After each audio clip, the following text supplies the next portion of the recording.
8 months after they were supposed to return, a search party found them, frozen, still in their sleeping bags. Scott's arm was stretched across Wilson, as if he'd been trying to keep him warm.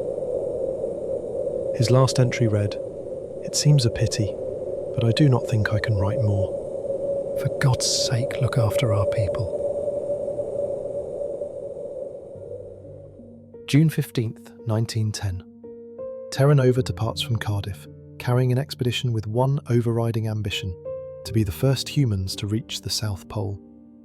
65 men would take part in the venture. Leading them was Captain Robert Falcon Scott, a Royal Navy officer, setting out on his second Antarctic attempt, but this time he would not be alone in the race. Scott would join the ship later in New Zealand, unaware that another expedition was already moving toward the same prize. Roald Amundsen, a Norwegian explorer, was racing him. Same goal, same Antarctic summer. Winner takes history. Late November 1910. Terra Nova leaves New Zealand and turns south into the Southern Ocean, carrying men, dogs, ponies, supplies, and the weight of expectation. Ahead lay nearly 2,000 miles of empty ocean, then a continent that punished mistakes without mercy. Almost immediately the voyage tested them. Gales battered the ship, waves broke across the deck.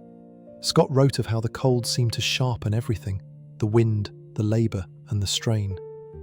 By December, deep in Antarctic waters, the ship became trapped in pack ice. For nearly 3 weeks, she drifted helplessly as the floes closed in. When the ice finally released her, Terra Nova pushed south through a maze of pressure ridges and broken sea ice. At Cape Evans, men, animals and machines were lowered onto the ice, supplies dragged ashore by hand, ponies coaxed nervously down gangplanks, dogs howling into the wind. This would be their home for the next year.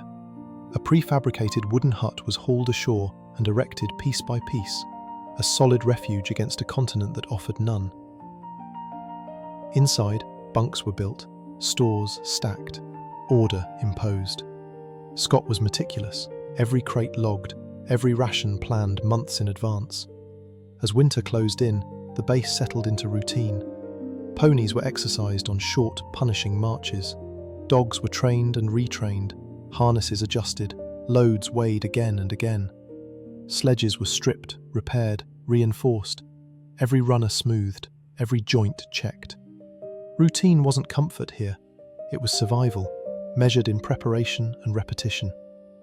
Inside the hut, life continued in close quarters.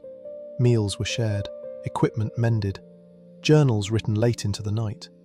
Scientists worked whenever weather allowed, collecting samples, testing instruments, recording observations Scott believed justified the expedition even without the pole.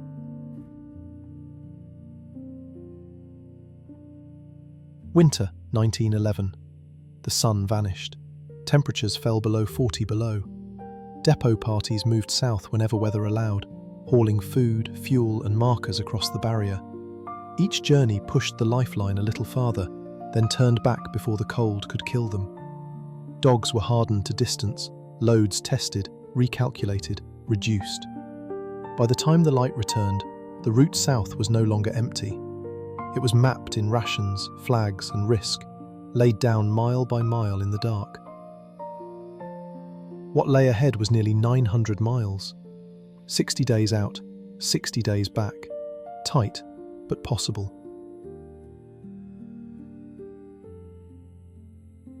Early November 1911. The southern party left Cape Evans. 16 men in total, motor sledges, ponies and dogs, everything Scott had to push them south. Their only lifelines were the depots laid months earlier. Within weeks, the plan began to unravel. The motor sledges failed. One by one, the ponies collapsed in the cold. Oates was forced to shoot them himself. By mid-December, the remaining dog teams were sent back. From then on, the men continued alone. 200 pounds per sledge, 12 hours a day, man hauling their own weight through the snow. Scott wrote in his diary, "This is an awful grind, but we shall get through." South of the Beardmore Glacier, after roughly 700 miles of marching, the last support party turned back in early January 1912. Scott's task was now clear. 5 men would go on,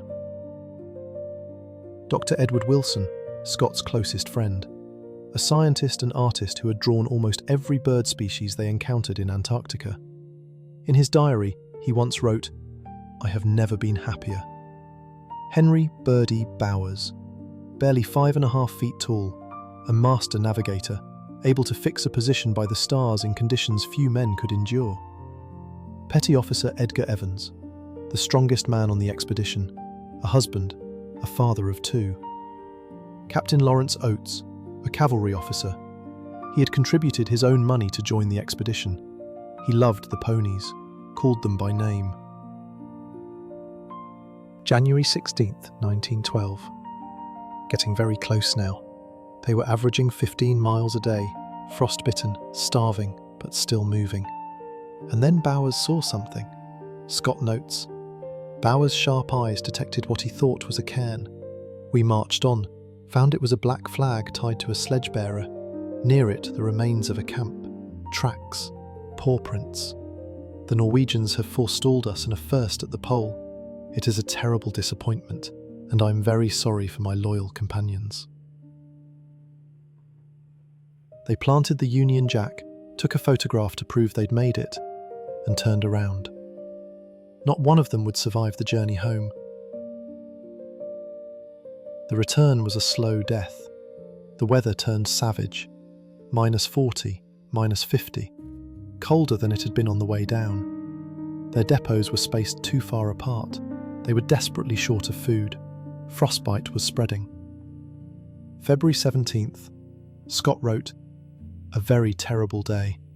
Evans died quietly at 12:30 a.m. On discussing the symptoms, we think he began to get weaker just before we reached the pole, and that his downward path was accelerated first by the shock of his frostbitten fingers, and later by falls during rough travelling on the glacier, further by his loss of all confidence in himself." March 16th. Oates's feet were black.